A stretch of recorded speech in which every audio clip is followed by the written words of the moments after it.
তুমি কে আমি কে, তুমি কে আমি কে।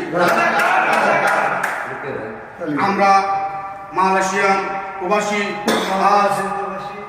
আজ শপথ করিতেছি যে আজ বাংলাদেশে স্বৈরাচারী শাসক শেখ হাসিনার নেতৃত্বে আমার সাধারণ শিক্ষার্থী ভাই বোনদের উপর যে অত্যাচার জুলুম নির্বিচারে পাখির মতো হত্যা করছে, আমার মায়ের বুক খালি করছে, আমরা এর বিরুদ্ধে তীব্র নিন্দা ও প্রতিবাদ জানাই।